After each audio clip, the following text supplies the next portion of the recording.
우리가 지난 주일에 성찬식을 행했었습니다. 성찬식에 대해서 우리 말씀으로 나누지를 못했는데 오늘은 오전 오후 성찬식에 대한 말씀을 강론으로 해서 나누도록 하겠습니다. 기독교 역사에서 이 성찬의 시작은 예수님께서 잡히시기 전날 밤에 제자들과 마지막 식사 때에 그 성찬에 이것을 너희가 기념하라 라고 하는 명령으로부터 이제 성찬이 시작이 되었습니다. 자, 이제 내일이면 십자가에서 달리실 것을 예수님께서 아셨고요. 이 예수님께서 이 제자들에게 하셨던 말씀이 누가복음에는 또 각 복음서에는 내가 고난을 받기 전에 너희와 함께 이 유월절 먹기를 원하노라 라고 했습니다. 그리고 이렇게 해서 십자가 전날 밤에 예수님과 제자들 앞에 유월절의 음식이 차려졌습니다. 자, 그래서 그 음식을 가지고 예수님께서 감사기도를 하시고 떼어서 그들에게 나눠주시면서 이것은 너희를 위하여 주는 내 몸이라 너희가 이를 행하여 나를 매 기념하라 라고 하셨습니다. 자, 이 성찬의 제정의 말씀이 먼저 예수님께서 선포를 하시고, 자, 이것이 이제 성찬이 이어져서 2000년이 지난 지금까지도 우리가 성찬을 행할 때마다 진례자인 목사가 이 떡은 너희를 위하는 내 몸이니 이를 향하여 나를 기념하라 라고 선포를 하면서 성찬의 떡과 포도주를 먹는데 이것이 결국은 무엇입니까? 예수님의 살과 피를 우리가 먹게 됩니다. 그러면 우리가 먹는 이 성찬이 언제부터 하나님의 이 성찬에 대한 계시와 또 이 먹음이 있었는가? 지금 우리가 받는 성찬으로 어떻게 이어졌는가를 우리가 먼저 봅니다. 하나님께서 아브라함에게 언약을 하셨습니다. 아브라함은 지금으로부터 몇 천 년 전의 사람입니까? 약 4,000년 전의 인물입니다. 이 언약의 말씀이 너와 너의 후손들이 나의 백성들이 될 것이다 라고 하는 이 언약이 실제로 이스라엘 민족에게 이루어졌던 것이 아브라함에게 언약으로 주셨던 말씀 몇 년 뒤에 이루어졌습니까? 약 400년 뒤에 너희 후손들이 이방에서 나올 것이다 라고 창세기 15장의 헷불 언약에서 아브라함에게 하셨습니다. 그래서 이 아브라함으로부터 약 400년 뒤에 이스라엘이 애굽을 나온 지 3달 뒤에 어디에 도착을 했죠? 시내산 호렙산에 도착을 했습니다. 그래서 이 출애굽기 24장 오늘 본문 24장 4절부터 자 보십니다. 자 24장 4절을 읽습니다. 그 상황입니다. 모세가 여호와의 모든 말씀을 기록하고 이른 아침에 일어나 산안에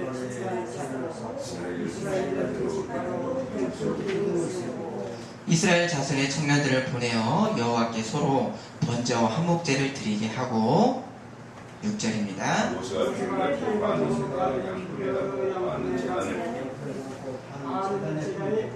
언약서를 가져다가 백성에게 낭독하여 듣게 하니 그들이 이르되 여호와의 모든 말씀을 우리가 준행하리이다.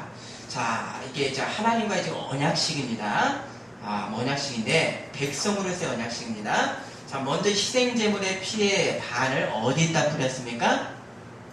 하나님의 제단에다가 뿌렸습니다. 그리고 모세가 하나님의 백성들에게 이스라엘에게 하나님 백성의 계약서를 읽어 주었습니다. 자, 이걸 들었던 백성들이 이 말씀을 우리가 준행하리이다 라고 스스로 자언을 한 후에 그리고 내가 백성들이 되겠습니다 라고 한 후에 나머지 제물의 이 피의 반을 어떻게 했습니까? 모세가 백성들을 향해서 뿌렸습니다. 자, 그 말씀이 8절입니다. 자, 읽습니다.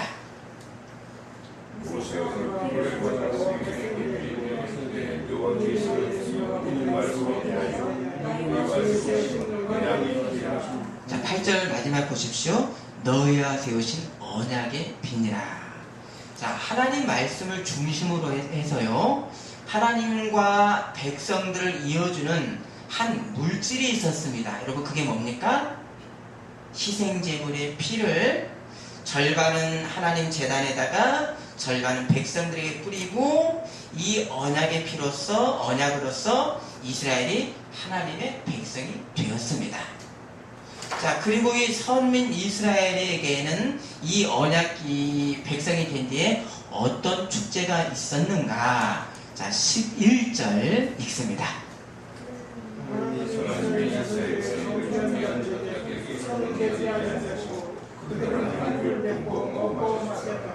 뭐 했습니까?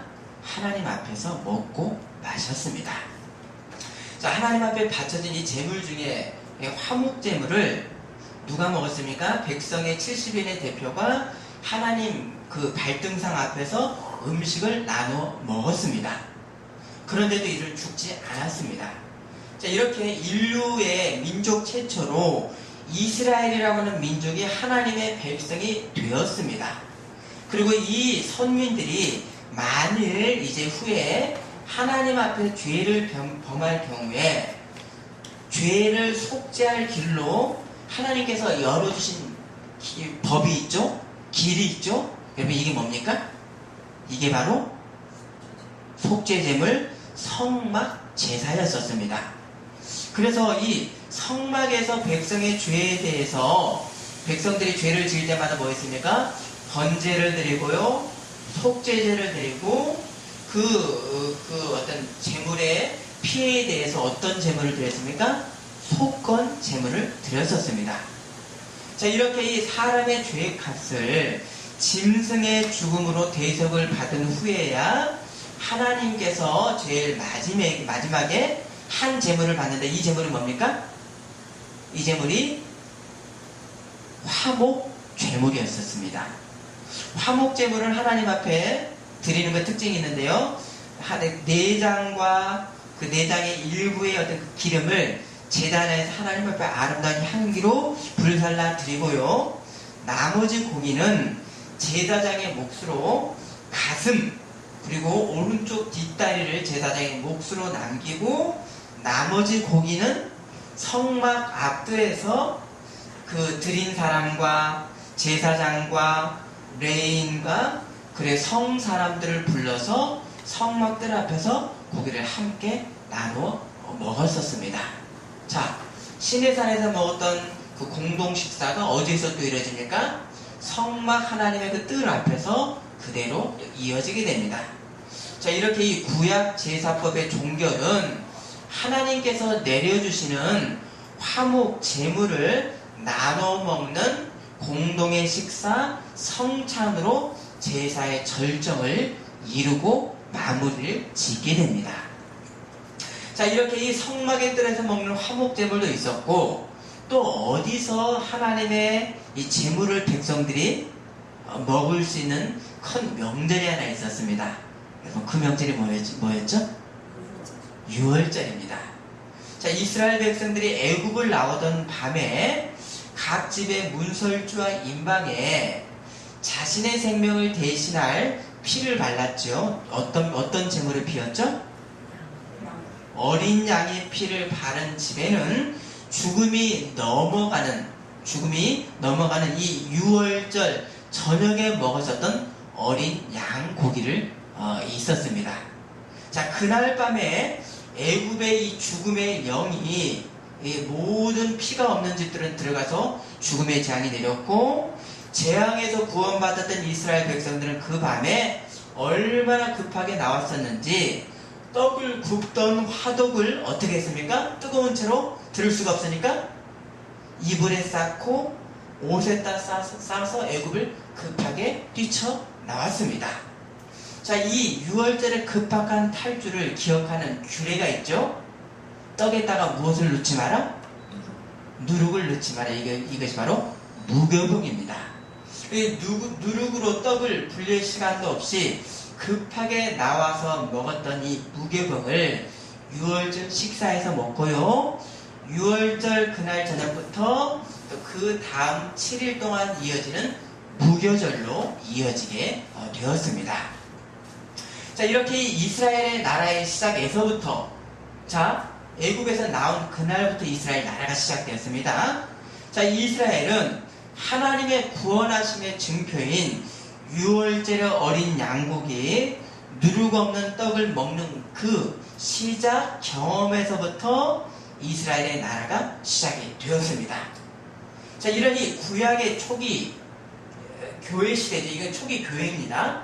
초기 교회 시대엔 이스라엘의 나라, 이 초기부터 어린 양의 희생과 무교병을 먹었었고요.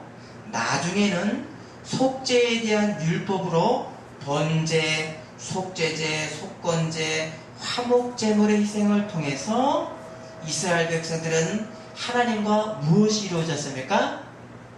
연합이 이루어졌습니다. 이게 성막제사요. 이게 율법의 중심입니다. 그래서 이 백성들이 죄가 용서받은 감사로 인해서 감사를 하고 하나님 앞에서 모든 백성들이 함께 음식을 먹는 공동의 식사, 화목제물의 공동의 식사로 제사가 마무리가 되어집니다. 자, 이것이 애굽에서부터 시내산에서부터 성막에서부터 이루어지는 공동의 식사의 쭉 이렇게 흐름입니다. 자, 이런 이 성막제사가 왕정시대에는 누가 하나님 앞에 성전을 봉헌했습니까? 누가 봉헌했죠? 솔로몬이 성전을 봉헌하고요. 성전에서 제사를 드리는 성전시대가 되었습니다. 하지만 이 여전히 성막이든 성전이든 제사의 본질은 뭘까요? 재물이 우선할까요? 정신이 우선할까요? 정신이 우선입니다. 오늘 시편 51편 16, 17절에 주께서는 제사를 기뻐하지 아니하시나니 그렇지 아니하면 내가 들었을 것이라. 주는 번제를 기뻐하지 아니하시나이다. 하나님께서 구하시는 제사는 상한 심령이라. 하나님이여 상하고 통회하는 마음을 주께서 멸시하지 아니하시리이다. 구약의 이 복잡한 제사의 절차가 본질이 아니죠. 바로 제사의 중심은 정신, 마음의 제사, 마음과 뜻과 정성을 다한 하나님께로의 제사입니다. 지금 우리에게도 같습니다. 영과 진리의 예배로 우리가 하나님 앞에 나아갑니다. 아멘이십니까? 아멘. 자, 하지만 이 성전시대 구약 백성들의 이 제사는 성전을 중심으로 인해서 오히려 돈과 권력을 얻는 타락의 중심이 성전이 되어버렸습니다. 그래서 결국 하나님께서 이 성전을 치셨던데 언제 치셨습니까? 예수님 오시기 전에 586년도에 바벨론에 의해서 예루살렘 성전이 무너졌습니다. 자, 이런 이 세상 역사가 그냥 어쩌다가 그렇게 흘러간 것이 아니죠. 하나님의 섭리의 역사이지요. 지금도 하나님의 섭리의 역사 가운데 이 역사가 흘러가고 있습니다. 이 하나님의 섭리에서 성전이 무너지고 유대인들은 어떻게 됐습니까? 바벨론의 세계 곳곳으로 흩어지는 이 포로로 끌려가 버렸습니다. 자, 이 역사 가운데서 선민들에게 하나님께서 계시해 줬던 역사가 있습니다. 성전이 무너졌을 때 이들은 어떻게 하나님을 예배할 수 있었습니까? 바로 새로운 제사, 영원의 제사가 이제 앞으로 있을 것이다 라는 계시의 말씀을 그 역사 상황 가운데, 역사적 니드 가운데 하나님께서 계시를 해주셨습니다.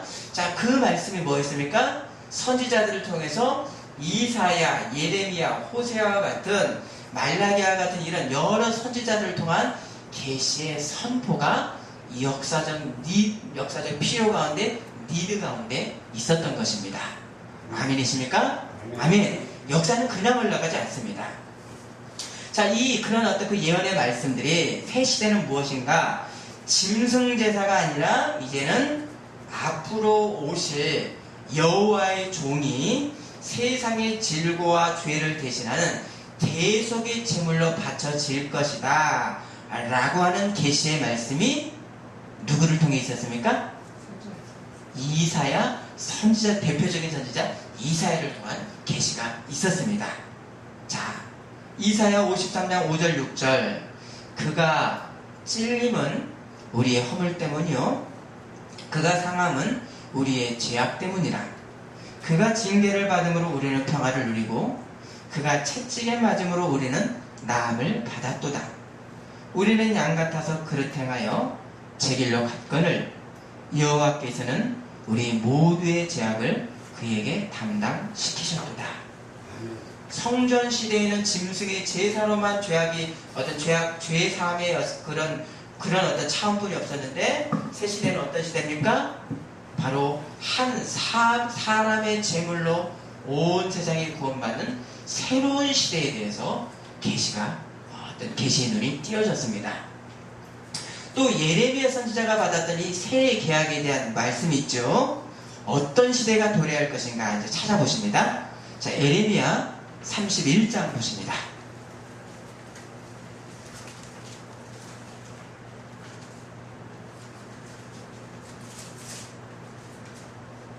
예레미야 31장 31절로 33절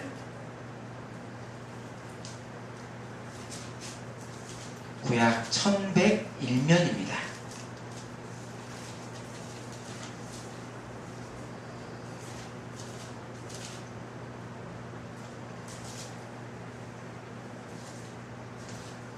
자, 새 시대의 제사 예배에 대해서 구약에 이미 예언의 말씀입니다. 자, 의미 새기면서 읽습니다. 31에서 33절까지 읽습니다.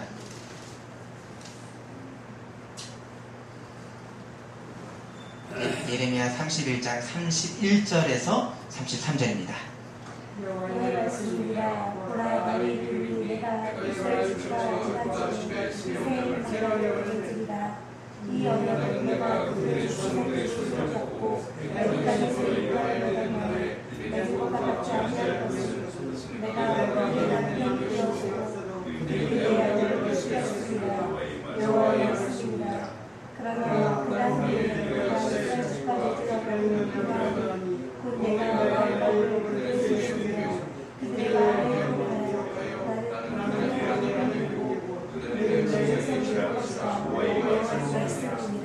아멘. 자, 이미 이게 이루어졌죠, 지금 우리에게.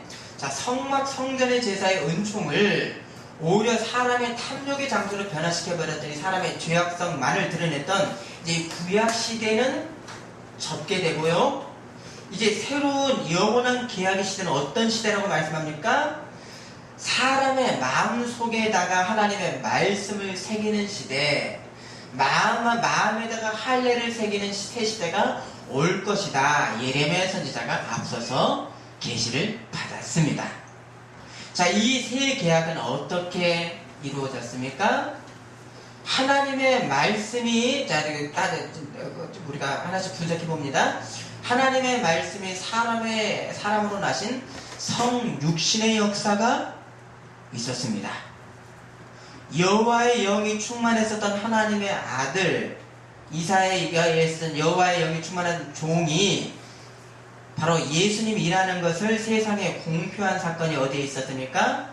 물세례를 받던 때에 비둘기같이 성령이 하늘로부터 임하셔서 성령 세례식으로 이분이 바로 여호와의 종이라는 것을 하나님께서 공표해 주셨고, 또 어디 있었습니까?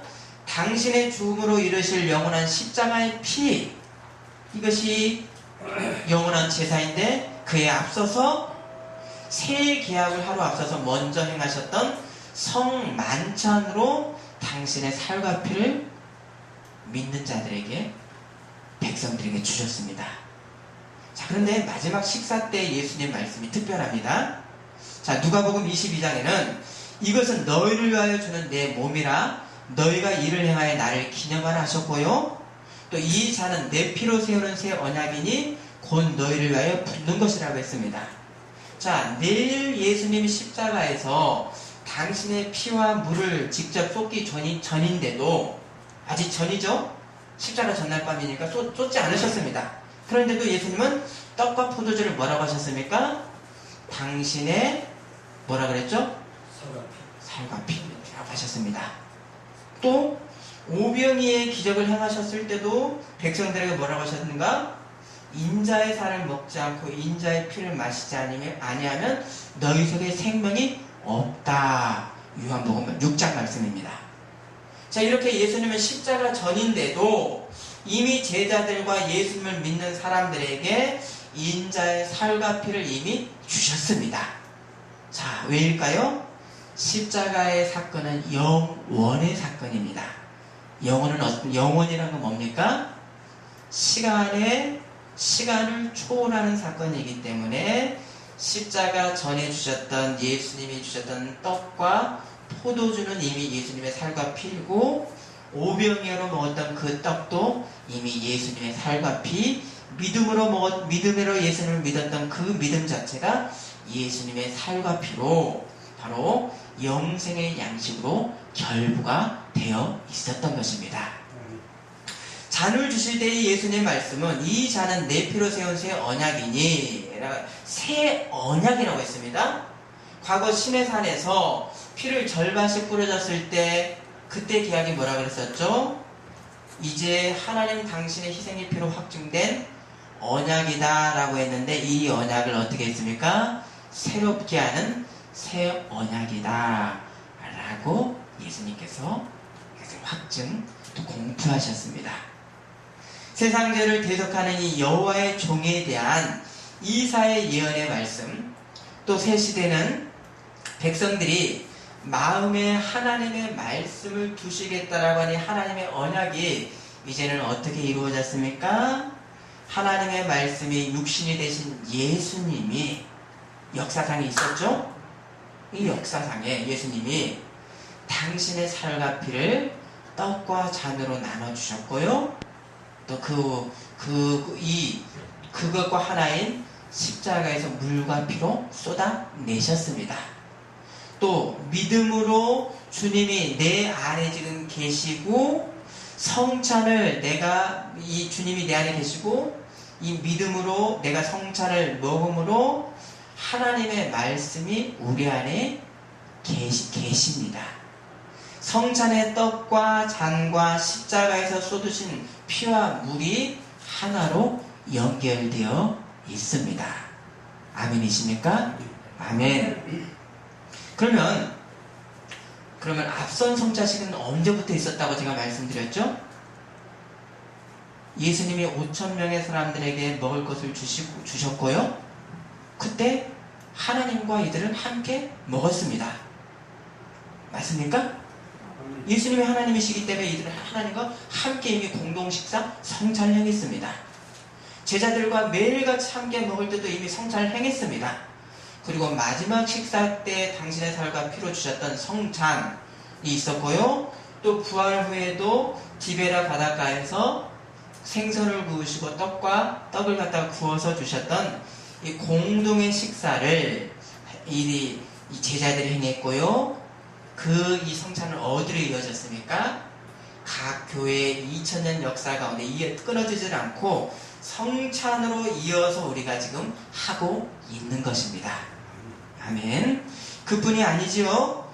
구약의 성막과 성전에서 행했던 모든 짐승 제물들의 제물들을 바쳤었습니다. 그런데 이것이 실체입니까? 그림자입니까? 여러분, 이 제물이 영원한 제물의 그림자입니까? 실체입니까? 그림자일 뿐입니다. 모형일 뿐입니다. 그러면 이 그림자들이 어디서 완전하고 영원한 제물로 바쳐졌습니까? 예수 그리스도의 십자가에서 영원한 완전한 제물, 흠없는 제물로 완전히 바쳐졌습니다. 히브리서 10장은 이렇게 증언을 합니다. 자, 히브리서 10장을 한번 보십니다. 히브리서 10장 4절 보십니다.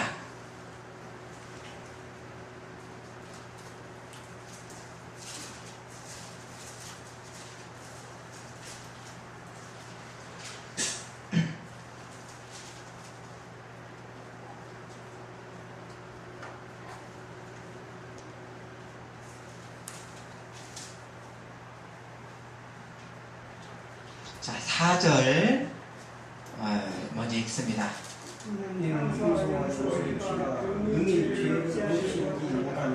자, 이것은 임시적으로는 죄를 없애지만 그 다음 년도에 또 황소를 바쳐야 되기 때문에 능히 죄를 없애지 못한다고 말씀합니다. 자, 자, 그리고 자, 10절 보십니다. 읽습니다.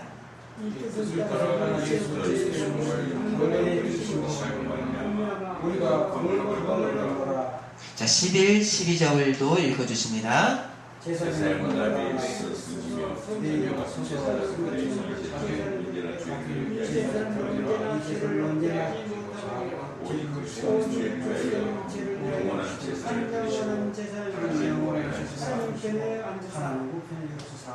자, 12절 오직 그리스도는 죄를 위하여 한 영원한 제사를 드리시고 하나님 우편에 앉으사.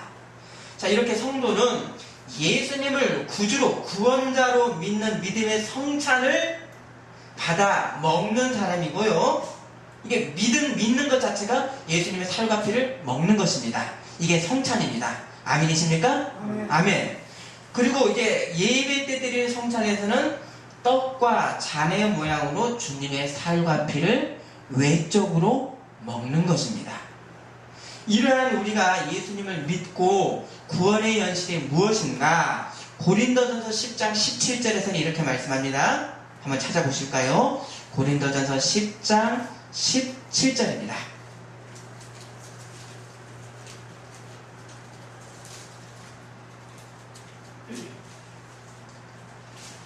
(274면입니다)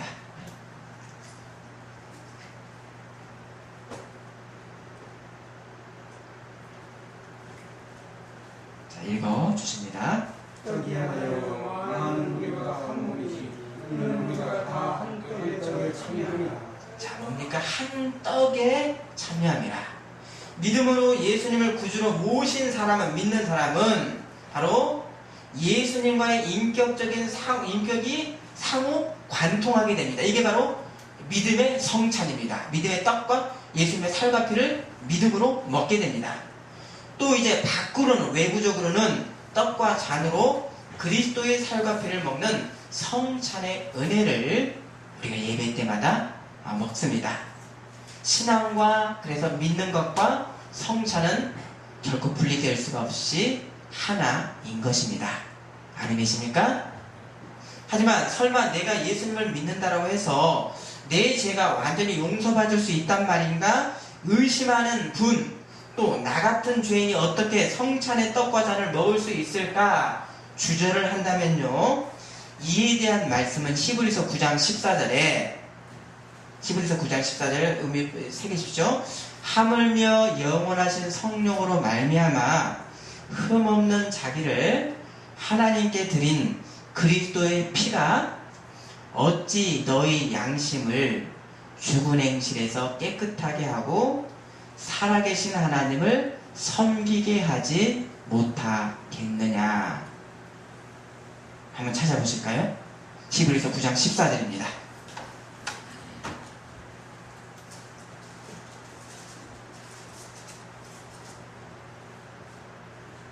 히브리서 9장 14절입니다. 하물며 영원하신 성령으로 흠없는 자기를 하나님께 드린 그리스도의 피가 어찌 너희 양심을 죽은 행실에서 깨끗하게 하고 살아계신 하나님을 섬기게 하지 못하겠느냐. 아멘이십니까? 아멘. 아멘.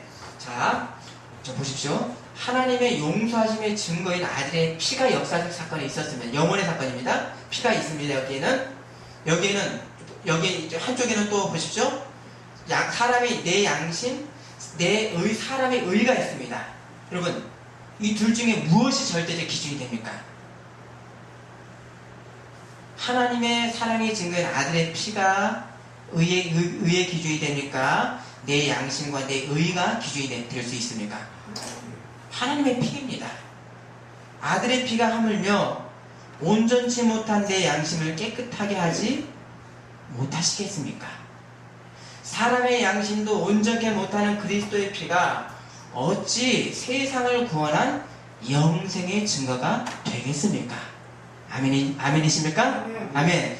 이 절대의 의를 내 구원의 양식으로 먹는 사람은 이미 구원을 받은 사람이고, 이제는 십자가의 완전한 의를 알기 때문에 이제 나는 세상에서 내가 다른 사람들과 다른 존재에 대해서 나는 도대체 누구인가를 내가 깨닫게 되고 보게 되고 하나님의 뜻을 세상 가운데 행하게 됩니다. 여기서 하나님의 거룩한 의를 이루어가는 성화의 과정으로 우리가 나가게 되는 것입니다. 곧 세상을 향한 나는 공동체로 있다라고 하는 공동체적 사명을 깨달아 알아가는 것입니다.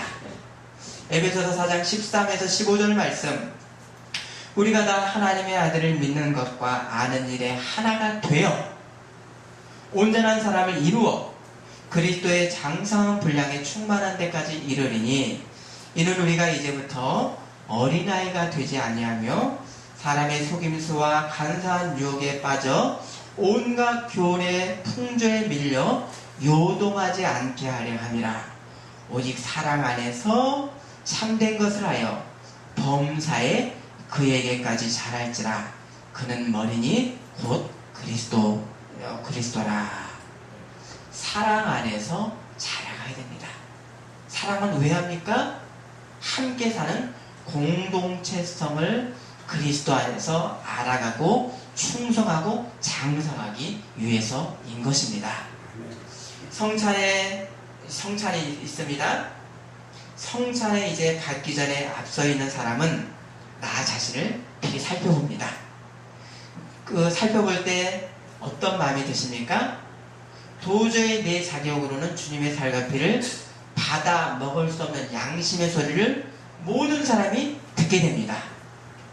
그러나 그리스도의 피가 내 양심도 정결케 하시고 하나님을 섬기게 하는 절대적 의를 주셨기 때문에 어떤 죄인도 성찬은 받아 먹을 수가 있는 것입니다. 아멘이십니까? 아멘. 또 이제 성찬을 받은 사람은 죄에 대해서 양심에 마비가 되지를 않고요, 살아계신 하나님을 섬기게 하는 보혈의 능력을 알고 먹었기 때문에 이제는 성찬을 받은 사람은 성찬에 합당한 삶을 살아가게 되는 것입니다. 거룩한 의지를 더욱더 내가 굳건하게 하는 것입니다. 먹을 수 없는 죄인이 먹는 은혜와 이제 내가 받은 그 은혜대로 의대로 살아가는 거룩한 의지는 분리될 수가 없이 하나인 것입니다. 오늘 고린도전서 11장 27절의 본문 보십니다. 고린도전서 11장 27절입니다. 그러므로 주의 잘 타당하지 않게 먹고 마시는 자는 주의 몸과 피에 대하여 죄를 지는 것이니라. 우리가 성찬을 행하여 먹고 마실 때마다 예수님의 대속의 옛 죽음의 사실을 기억을 합니다. 그리고 이 죽음의 영원한 현재의 사랑은 바로 어떻게 된 역사입니까? 믿음 안에서 내 모든 죄가 온전히 용서받았다고 믿음의 성찬을 내가 먹습니다. 믿음이 있기 때문에 내 양심의 고통에도 불구하고 나는 이 영원한 절대의를 성찬으로 받아먹을 수가 있는 것입니다. 영원한 현재 의로서 이 성찬은 지금 역사합니다. 그리고 또 과거의 성찬이 있고요, 현재의 영원한 성찬이 있고요, 또 어떤 미래의 성찬이 있는가? 26절 읽습니다.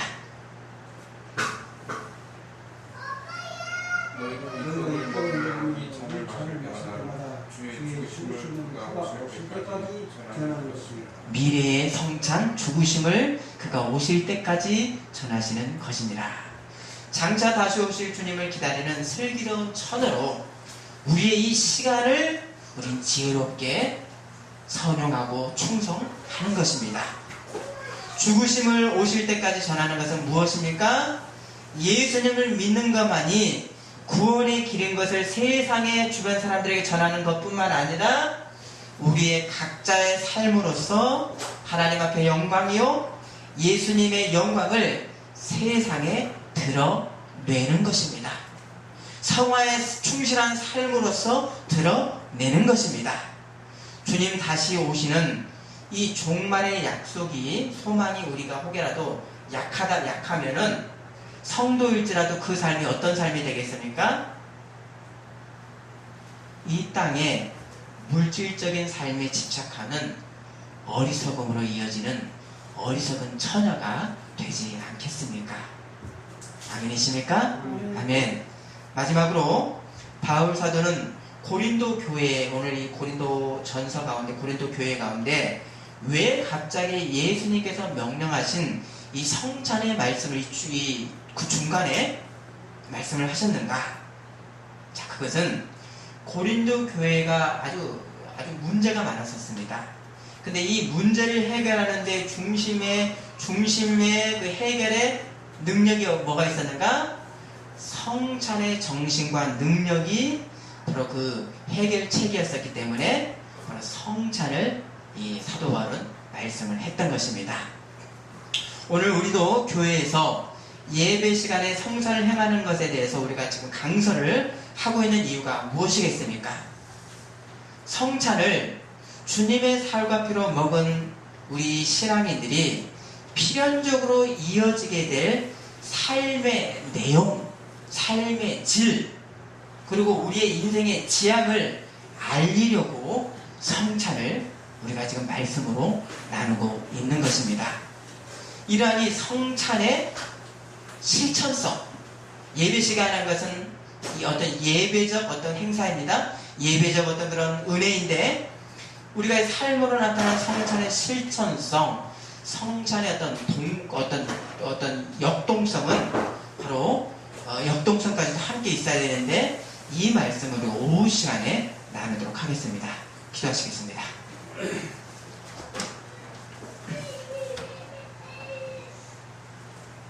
하나님 아버지, 이미 예수님께서 5,000명을 먹이실 때부터 내 살과 피를 먹지 않고는 그 사람에게는 생명이 없느니라 말씀하셨습니다.